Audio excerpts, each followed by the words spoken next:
चलो गुलामी से आजादी की ओर, सालखन मुर्मू। पूर्व सांसद श्री सालखन मुर्मू आदिवासी समाज को जगाने, जोड़ने और बचाने के लिए संघर्षरत हैं। पिछले 45 सालों से आदिवासियों के हासा, भाषा, धर्म, इज्जत, आबादी, रोजगार, चासबास बचाने के लिए सामाजिक, धार्मिक और राजनीतिक सशक्तिकरण का कार्य कर रहे हैं। राजनीति से युक्त दिखु समाज, गैर आदिवासी समाज विकास के नित्य नए इतिहास लिख रहा है, जबकि स्वशासन व्यवस्था से युक्त आदिवासी समाज दिन प्रतिदिन विलुप्त होने की ओर अग्रसर है। आदिवासी समाज अब अपने समाज के अस्तित्व को बचाने के लिए संघर्ष कर रहा है। ऐसा क्यों? पूर्व सांसद श्री सालखन मुर्मू कहते हैं कि वास्तव में आदिवासी समाज के स्वशासन सामाजिक व्यवस्था वर्तमान समय में स्वशासन नहीं, बल्कि स्वशोषण व्यवस्था है। तथाकथित स्वशासन व्यवस्था के द्वारा आदिवासी समाज आज भी गुलाम है।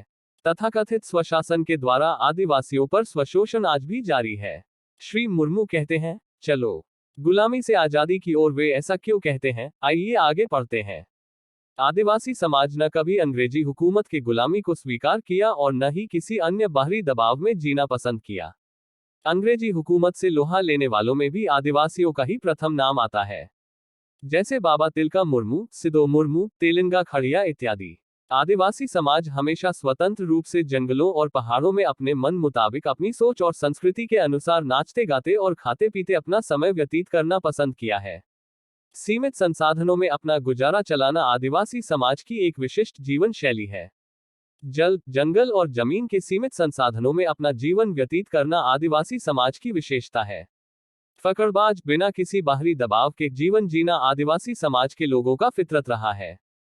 प्राचीन काल में बने बनाए रूढ़ि नियमों, व्यवस्था और रूढ़ि संस्कृतियों बीच रहना और उसकी कड़ाई से पालन करना आदिवासी समाज की विशेष प्रवृत्तियां हैं। प्राचीन काल में बनी बनाए सिस्टम से आदिवासी समाज युगों युगों से संचलित है। उसमें रति भर भी कोई परिवर्तन नहीं हुआ है। वास्तव में आदिवासी समाज के लोगों को कोई भी परिवर्तन स्वीकार्य नहीं होता है। प्राचीन और रूढ़ि व्यवस्था में रहना ही आदिवासियों के लिए समाज है।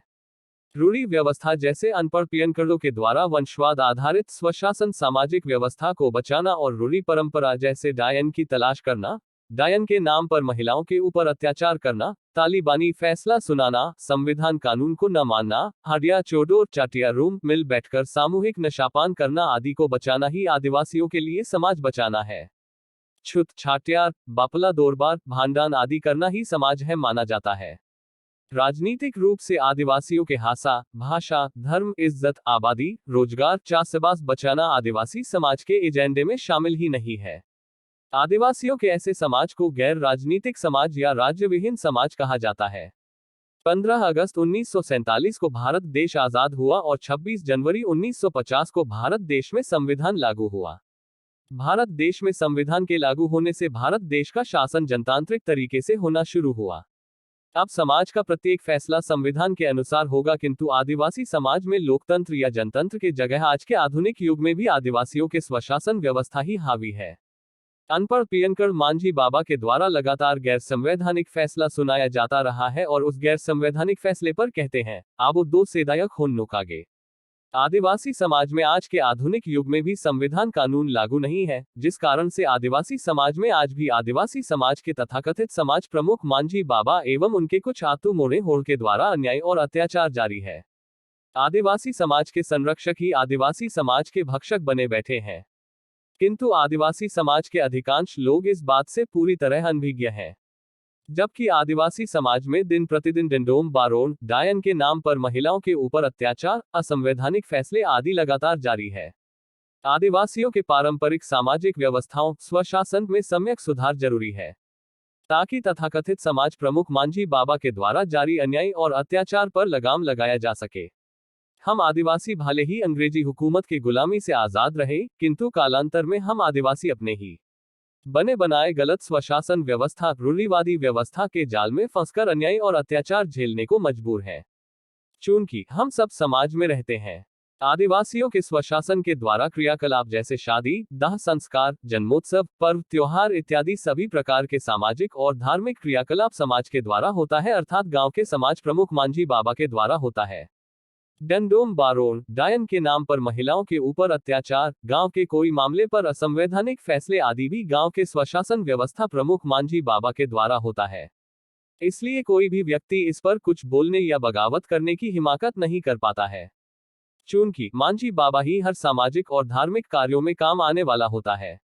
सच बात तो यह है कि आदिवासियों ने डिंडोम, बारोन, डायन पांजा जैसे असंवैधानिक कृत्य को भी परंपराओं का हिस्सा बना लिया है और वे कहते हैं आबो दो सेदायक होन्नो कागे।